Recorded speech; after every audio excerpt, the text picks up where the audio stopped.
नमस्कार. आज आपण एका खूप जुन्या भारतीय वैद्यकीय ग्रंथाबद्दल बोलणार आहोत. चरक संहिता.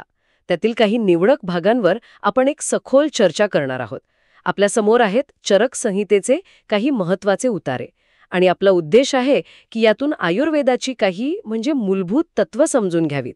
आरोग्य, आजार, आपलं शरीर याबद्दल हा प्राचीन ग्रंथ काय सांगतो ते जरा आपण जवळून पाहूया. आणि हो, या चर्चेतून एक प्रश्न मनात ठेवूया, हा हजारो वर्षांपूर्वीचा विचार आजही आपल्याला कसा मार्ग दाखवू शकतो. सुरुवात आयुर्वेद या शब्दापासूनच करूया का? या उतार्यांप्रमाणे आयुर्वेद म्हणजे केवळ लॉंग लाईफ असं नाहीये, तर ते आहे आयुष्याचा वेद, म्हणजे जीवनाचं सखोल ज्ञान. अगदी बरोबर. आणि ह्या उतार्यांमध्ये आयुर्वेदाचा मुख्य उद्देश पण अगदी स्पष्टपणे सांगितला आहे. तो दुहेरी आहे बरं का. पहिली गोष्ट म्हणजे जी व्यक्ती निरोगी आहे तिच्या आरोग्याचं रक्षण करणं, स्वस्थस्य स्वास्थ्य रक्षणम. आणि दुसरी म्हणजे जी व्यक्ती आजारी आहे तिच्या आजाराला बरं करणं, आतुरस्य विकार प्रशमनमचं. अच्छा. म्हणजे आरोग्य टिकवणं आणि आजार घालवणं हे दोन्ही तितकेच महत्वाचे आहेत. म्हणजे फक्त आजारी पडल्यावर उपचार असं नाही, तर आरोग्य टिकवण्यावरही तितकाच भर आहे. आणि आयुष्य या शब्दाचा अर्थ या ग्रंथात खूप विस्तृत दिला आहे, नाही का? यात हितकर म्हणजे फायद्याचं, अहितकर म्हणजे नुकसानीचं, सुखकर आणि दुःखकर अशा 4 प्रकारच्या आयुष्याबद्दल मार्गदर्शन आहे. हो, हे फार महत्वाचं आहे. याचा अर्थ आपण किती वर्ष जगायचं यापेक्षा कसं जगायचं, कोणती जीवनशैली आपल्यासाठी हितकर आहे, कशामुळे शारीरिक आणि मानसिक सुख मिळतं, काय टाळलं म्हणजे दुःख कमी होतं, या सगळ्याचा विचार म्हणजे आयुर्वेद करतो. हां. आणि म्हणूनच ती केवळ एक वैद्यकीय पद्धती नाहीये, तर एक संपूर्ण जीवन पद्धती आहे, एक वे ऑफ लाईफ आहे. आणि ह्याच संदर्भात निरोगी व्यक्तीची जी व्याख्या आहे, स्वस्थ ज्याला म्हटले, ती पण केवळ शारीरिक नाही. मुळीच नाही. खरं तर ती व्याख्या वाचताना थक्क व्हायला होतं. हजारो वर्षांपूर्वी आरोग्याकडे किती समग्र दृष्टीने पाहिलं गेलंय. या उतार्यांनुसार स्वस्थ म्हणजे कोण?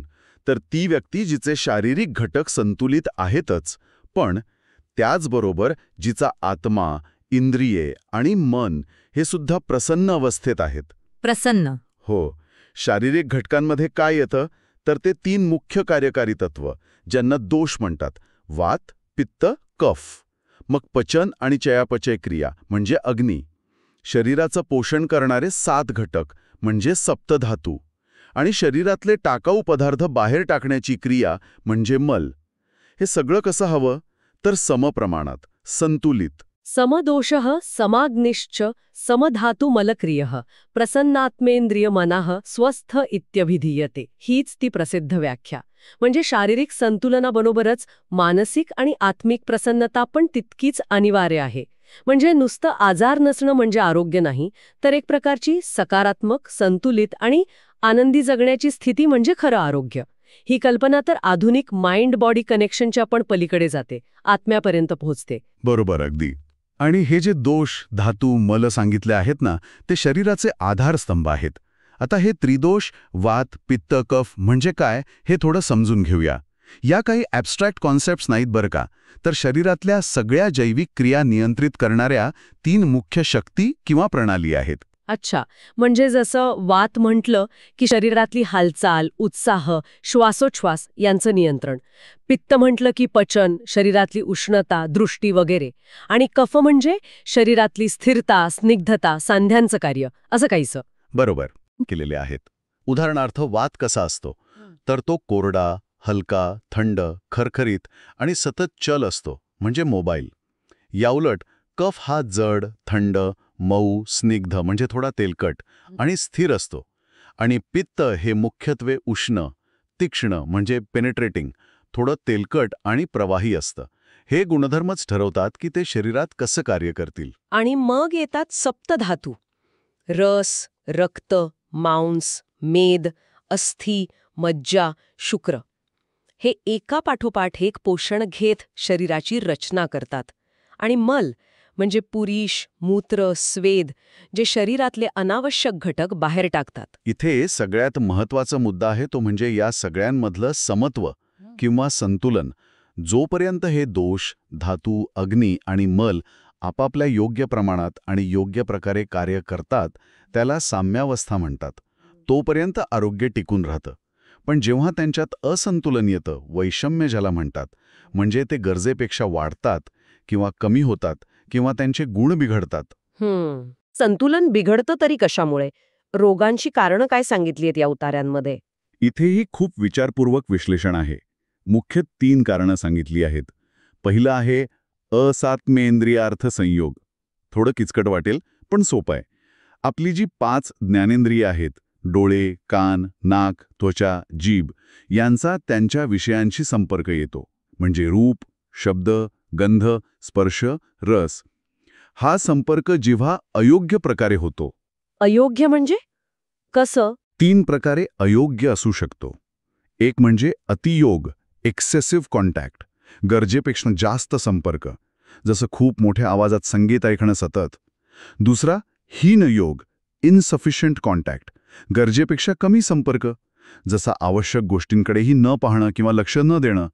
आणि तिसरा मिथ्यायोग, रॉंगफुल कॉन्टॅक्ट, म्हणजे चुकीचा किंवा विकृत संपर्क, जसं डोळ्यांनी अतिशय तीव्र किंवा भीतीदायक दृश्य पाहणं किंवा कानांनी कर्कश आवाज ऐकणं.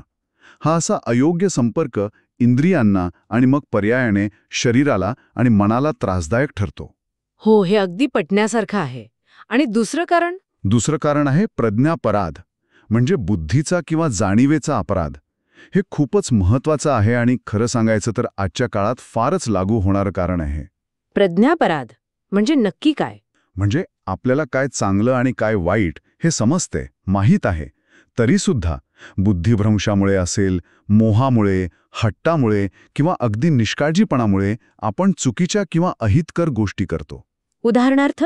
सोपं उदाहरण, आपल्याला माहीत आहे की रात्री जागरण करणं आरोग्यासाठी वाईट आहे, डॉक्टरांनी पण सांगितलंय, तरीही आपण सवयीने किंवा मोहापायी रात्री उशिरापर्यंत मोबाईल बघत बसतो.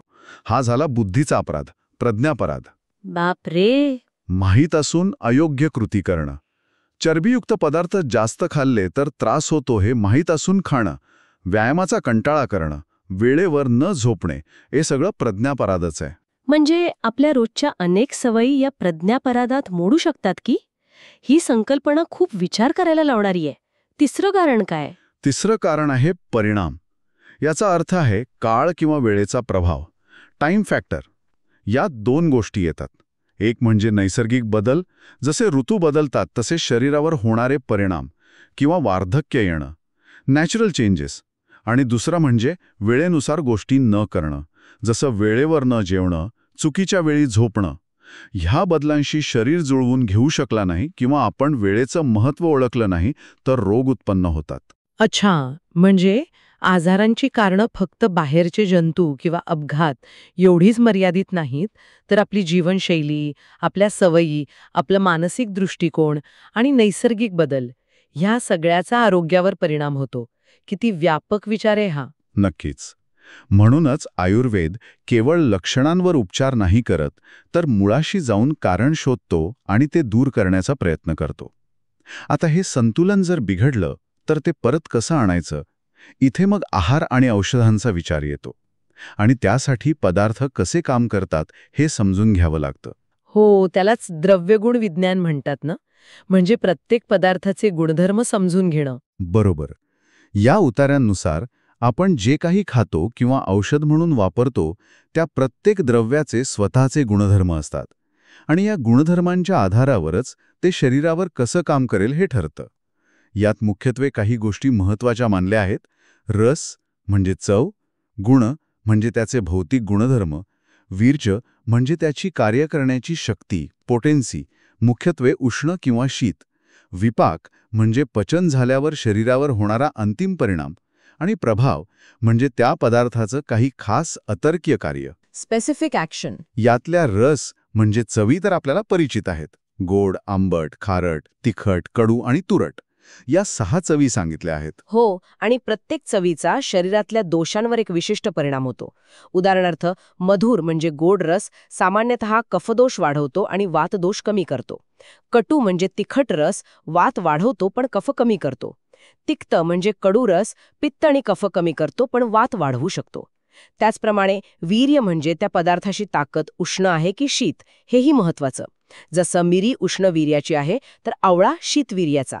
म्हणजे एखादा पदार्थ कोणत्या दोषाला वाढवेल किंवा कमी करेल हे त्याच्या चवीवरून आणि तो उष्ण आहे की थंड यावरून ठरतं. हो, मुख्यत्वे करून यावरून ठरतं. याशिवाय त्याचे इतर गुणधर्म म्हणजे जड आहे की हलका, तेलकट आहे की कोरडा आणि पचनानंतरचा परिणाम म्हणजे विपाक हेही विचारात घेतले जातात. या सगळ्या माहितीच्या आधारे व्यक्तीची प्रकृती म्हणजे त्याच्या दोषांचं मूळ संतुलन आणि विकृती म्हणजे सध्या झालेला असंतुलन हे लक्षात घेऊन कोणता आहार घ्यायचा म्हणजे पथ्य काय आणि कोणतं औषध वापरायचं हे ठरवलं जातं. म्हणूनच आयुर्वेदातली आहार आणि चिकित्सा ही खूप जास्त पर्सनलाइज्ड असते, म्हणजे व्यक्तीनुसार बदलते. एकाला चालणारा औषध दुसऱ्याला चालेलच असं नाही. हे सगळं ऐकून चिकित्सेबद्दल अजून जाणून घ्यायची उत्सुकता वाढली आहे. मुख्य उद्देश तर शरीरातलं बिघडलेलं संतुलन म्हणजे दोष वैषम्य हे पुन्हा साधणं म्हणजे धातू साम्य करणं हा आहे. त्यासाठी काय पद्धती सांगितल्या आहेत? या उतार्यांमध्ये 2 मुख्य प्रकारच्या चिकित्सा सांगितल्या आहेत. एक आहे शोधन चिकित्सा. नावाप्रमाणेच यात शरीरात वाढलेले किंवा बिघडलेले दोष बळाने शरीराबाहेर काढले जातात. डिटॉक्सिफिकेशन और प्युरिफिकेशन थेरपीज म्हणू शकतो आपण, जेणेकरून शरीर शुद्ध होईल. पंचकर्म, ज्यात वमन म्हणजे उलटी करवणं, विरेचन म्हणजे जुलाब करवणं, बस्ती म्हणजे औषधी काढ्याचा किंवा तेलाचा एनिमा देणं, नस्य म्हणजे नाकात औषध टाकणं आणि रक्तमोक्षण म्हणजे अशुद्ध रक्त काढणं यांचा समावेश होतो. हे शोधन चिकित्सेचे उत्तम उदाहरण आहेत. आणि दुसरी पद्धत? दुसरी आहे शमन चिकित्सा. यात वाढलेल्या दोषांना शरीराबाहेर काढत नाहीत, तर औषधं, योग्य आहार, जीवनशैलीतले बदल यांच्या मदतीने शरीरातच त्यांना शांत केलं जातं किंवा संतुलित केलं जातं. पॅसिफिकेशन थेरपीज. जे दोष कमी प्रमाणात वाढलेले आहेत किंवा रुग्ण शोधन चिकित्सेसाठी कदाचित सक्षम नाही, अशावेळी शमन चिकित्सा जास्त उपयोगी पडते. अच्छा, म्हणजे आजाराच्या तीव्रतेनुसार आणि रुग्णाच्या क्षमतेनुसार पद्धत निवडली जाते. आता कोणतीही चिकित्सा यशस्वी व्हायची असेल तर काही घटक महत्वाचे असतात. या उतारांमध्ये चिकित्सा चतुष्पाद म्हणजे यशस्वी चिकित्सेचे 4 आधारस्तंभ सांगितले आहेत. ते कोणते? हो, ही संकल्पना खूपच विचार करायला लावणारी आहे आणि प्रॅक्टिकल पण आहे. यशस्वी उपचारासाठी 4 गोष्टी अत्यंत महत्त्वाच्या मानल्या आहेत. पहिला भिषक म्हणजे वैद्य किंवा डॉक्टर. दुसरा द्रव्य म्हणजे औषध. तिसरा उपस्थाता म्हणजे परिचारक, नर्स किंवा रुग्णाची काळजी घेणारा मदतनीस, अटेंडंट. आणि चौथा रोगी म्हणजे रुग्ण स्वतः, पेशंट. या 4 घटकांमध्ये विशिष्ट गुण असणं अपेक्षित आहे, तरच चिकित्सा यशस्वी होते. हे ऐकायला खूप रोचक आहे. काय गुण अपेक्षित आहेत या प्रत्येकात? उदाहरणार्थ, वैद्य कसा असावा? तर तो शास्त्राचं सखोल ज्ञान असलेला पाहिजे, म्हणजे बहुश्रुत. नुसतं ज्ञान नाही, तर प्रत्यक्ष अनुभव घेतलेला पाहिजे. कृतकर्मा. कामात कुशल पाहिजे, दक्ष. आणि त्याचं आचरण शुद्ध हवं, शुची. औषध कसं हवं? तर ते उत्तम प्रतीचं, योग्य मात्रेत उपलब्ध, अनेक प्रकारे वापरता येण्याजोगं आणि योग्य गुणांनी युक्त असावं. नुसतं औषध असून नाही चालणार, ते गुणवान हवं. आणि परिचारक म्हणजे मदतनीस. परिचारक हा रुग्णाबद्दल सहानुभूती बाळगणारा असावा, अनुरक्त. स्वच्छतेची काळजी घेणारा, शुची. कामात हुशार आणि तत्पर असावा, दक्ष. आणि बुद्धिमान असावा. रुग्णाला मानसिक आधार देणाराही असावा लागतो. आणि चौथा, तितकाच महत्वाचा घटक, रुग्ण स्वतः. रुग्णामध्ये काय गुण हवेत? हे फार महत्वाचं आहे. रुग्ण हा आठवण ठेवणारा असावा लागतो, स्मृतिमान. म्हणजे वैद्याने दिलेल्या सूचना लक्षात ठेवणारा, सूचनांचा काटेकोर पालन करणारा पाहिजे, निर्देशकारी. नुसतं ऐकून नाही चालणार. आजाराबद्दल किंवा उपचारांबद्दल उगाच भीती बाळगणारा नसावा, भीरुत्वाचा अभाव असावा. थोडं धैर्य हवं. आणि सर्वात महत्त्वाचं म्हणजे आपले त्रास आणि लक्षणं स्पष्टपणे सांगू शकणारा असावा, ज्ञापक. म्हणजे कम्युनिकेशन महत्त्वाचं आहे. जर रुग्ण सहकार्य करत नसेल, सूचना पाळत नसेल, तर उत्तम वैद्य आणि उत्तम औषध असूनही उपयोग होणार नाही. म्हणजे बरे होण्याच्या प्रक्रियेत रुग्णाची स्वतःची भूमिका आणि जबाबदारी किती सक्रिय आणि महत्वाची मानलीये हे यातून अगदी स्पष्ट होते. हे आधुनिक वैद्यशास्त्रातही आता हळूहळू जास्त महत्त्व पावते, पण इथे ते हजारो वर्षांपूर्वीच अधोरेखित केलेलं दिसते. अगदी अगदी. या 4ही पायांवर उपचार प्रक्रिया उभी राहते.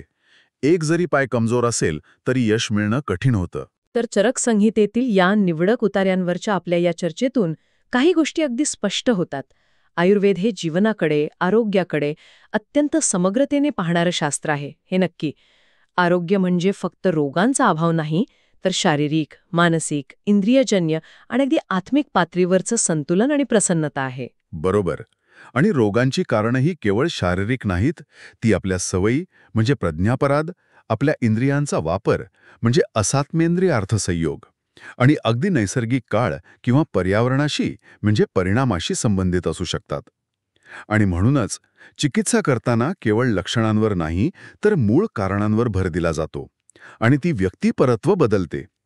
पर्सनलाइज्ड मेडिसिनचा पाया इथेच दिसतो. संतुलन आणि समग्रता म्हणजे होलिझम ही खऱ्या अर्थाने आयुर्वेदाची गुरुकिल्ली म्हणता येईल. आणि वैद्य, औषध, मदतनीस आणि रुग्ण या सगळ्यांचं सहकार्य उपचारासाठी आवश्यक आहे. बरोबर. आणि सुरुवातीला पण जो प्रश्न विचारला होता की हा हजारो वर्षांपूर्वीचा विचार आजही कसा मार्गदर्शक ठरू शकतो, तर त्यावर जाता जाता एक विचार करण्यासारखा मुद्दा मला नक्की मांडावासा वाटतो. या प्राचीन ग्रंथात संतुलन, मन-शरीर संबंध, पर्यावरणाचा प्रभाव आणि विशेषतः प्रज्ञापराध म्हणजे माहीत असूनही अहितकर गोष्टी करणं यावर जो भर दिला आहे, हो, तो आजच्या काळात किती महत्वाचा आहे. खरंय. आजकालच्या अनेक लाईफस्टाईल डिसीजेस जे आपण म्हणतो किंवा जीवनशैलीमुळे होणाऱ्या आजारांचं मूळ कुठेतरी या प्रज्ञापराधातच दडलेलं आहे असं वाटतं मला पण. नक्कीच. अगदी मधुमेह, हृदयविकार, स्थूलता, ताणतणाव यांसारख्या अनेक समस्यांमागे बऱ्याचदा आपली चुकीची जीवनशैली, माहीत असूनही दुर्लक्ष केलेल्या सवयी कारणीभूत असतात. तर चरकसंहितेतील हे विचार केवळ भूतकाळातील ज्ञान म्हणून न पाहता वर्तमानातील आपल्या आरोग्याकडे आणि जीवनशैलीकडे अधिक सजगपणे पाहण्यासाठी एक दिशा देऊ शकतात काय? हा प्रश्न प्रत्येकाने स्वतःला विचारायला हवा. या प्राचीन ज्ञानातील तत्वज्ञान आजच्या धावपळीच्या, ताणतणावाच्या युगात आपल्याला अधिक संतुलित आणि निरोगी जीवन जगण्यासाठी मदत करू शकतं का, यावर नक्कीच विचार करायला हरकत नाही.